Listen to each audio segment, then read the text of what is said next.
Ruby Nell Bridges Hall is an American activist known for being the first black child to attend an all-white elementary school in the South. She attended William Frantz Elementary School. Early life: Ruby Bridges was born in Tylertown, Mississippi to Abin and Lucille Bridges. When she was 4 years old, the family relocated to New Orleans, Louisiana. In 1960, when she was 6 years old, her parents responded to a request from the National Association for the Advancement of Colored People and volunteered her to participate in the integration of the New Orleans school system, even though her father was hesitant. Integration: in spring of 1960, Bridges was one of 6 black children in New Orleans to pass the test that determined whether or not they could go to the all-white school. 2 of the 6 decided to stay at their old school, 3 were transferred to McDonough, and Bridges went to a school by herself. Ruby was the only one assigned to William Frantz. Her father was initially reluctant, but her mother felt strongly that the move was needed not only to give her own daughter a better education, but to take this step forward for all African American children. Her mother finally convinced her father to let her go to the school. The court-ordered first day of integrated schools in New Orleans, November 14, 1960, was commemorated by Norman Rockwell in the painting The Problem We All Live With. As Bridges describes it, "Driving up I could see the crowd, but living in New Orleans, I actually thought it was Mardi Gras. There was a large crowd of people outside of the school. They were throwing things and shouting, and that sort of goes on in New Orleans at Mardi Gras." Former United States Deputy Marshal Charles Burks later recalled, "She showed a lot of courage. She never cried. She didn't whimper. She just marched along like a little soldier, and we're all very, very proud of her." As soon as Bridges entered the school, white parents pulled their own children out. All the teachers refused to teach while a black child was enrolled. Only one person agreed to teach Ruby, and that was Barbara Henry, from Boston, Massachusetts, and for over a year Henry taught her alone, as if she were teaching a whole class. That first day, Bridges and her adult companions spent the entire day in the principal's office. The chaos of the school prevented their moving to the classroom until the second day. Every morning, as Bridges walked to school, one woman would threaten to poison her.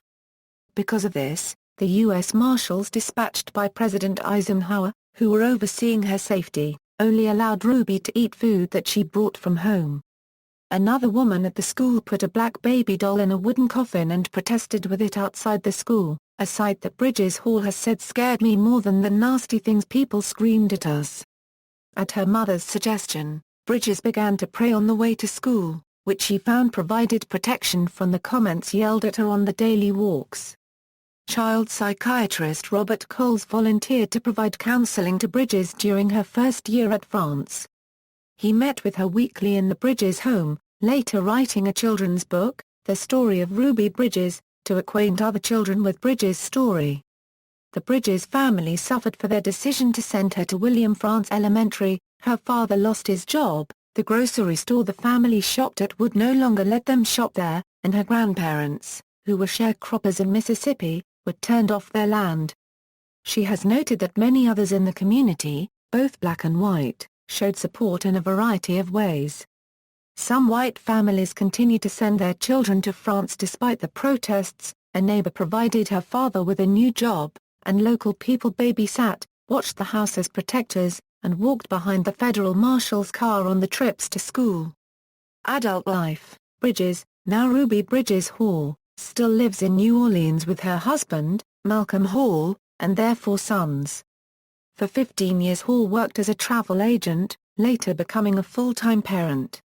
She is now chair of the Ruby Bridges Foundation, which she formed in 1999 to promote the values of tolerance, respect, and appreciation of all differences. Describing the mission of the group, she says, "Racism is a grown-up disease and we must stop using our children to spread it." In 1993, Bridges Hall began looking after her recently orphaned nieces, then attending William Frantz Elementary as their aunt had before them. She began to volunteer as a parent liaison 3 days a week. Eventually, publicity related to Cole's book caused reporters to locate Bridges Hall and write stories about her volunteer work at the school, which in turn led to a reunion with her former teacher, Barbara Henry. Henry and Bridges Hall now sometimes make joint appearances in schools in connection with the Bridges Foundation. Bridges Hall is the subject of the Lori McKenna song Ruby's Shoes. Her childhood struggle at William Frantz Elementary School was portrayed in the 1998 made-for-TV movie Ruby Bridges. The young Ruby Bridges was portrayed by actress Charles Monet, and the movie also featured Lela Rocken as Ruby's mother, Lucille Lucy Bridges. Michael Beach as Ruby's father, Adwin Bridges. Penelope Ann Miller as Ruby's teacher, Mrs. Henry. And Kevin Pollack as Dr. Robert Coles. On January 8, 2001, Bridges Hall was awarded the Presidential Citizens Medal by President Bill Clinton. Like hundreds of thousands of others in the greater New Orleans area, Bridges Hall lost her home to the catastrophic flooding and the failure of the levee system during Hurricane Katrina in 2005. In October 2006, the Alameda Unified School District dedicated a new elementary school to Ruby Bridges, and issued a proclamation in her honor. In November 2006 she was honored in the Anti-Defamation League's Concert Against Hate. In 2007 the Children's Museum of Indianapolis unveiled a new exhibit documenting her life, along with the lives of Anne Frank and Ryan White. In 2010, she had a 50th-year reunion at Frantz Elementary with Pam Forman-Testruitt, who, at age 5, was the first white child to break the boycott that ensued from Bridges' attendance at that school. Bridges continues to tour as an inspirational speaker against racism. In 2011, she visited St. Paul's Episcopal School, a K-8 school in Oakland, CA. Her visit coincided with the unveiling of the Remember Them humanitarian monument by Mario Shido, which includes a sculpture of the young Ruby Bridges. On July 15, 2011, Bridges met with President Barack Obama at the White House, and while viewing the Norman Rockwell painting of her on display he told her, "I think it's fair to say that if it hadn't been for you guys, I might not be here and we wouldn't be looking at this together." On May 19, 2012, Bridges Hall received an honorary degree from Tulane University at the annual graduation ceremony at the Superdome. Works: Bridges Hall, Ruby. Through My Eyes, Scholastic Press, 1999. See also, references. Further reading: Coles, Robert. The Story of Ruby Bridges, Scholastic Press, 1995.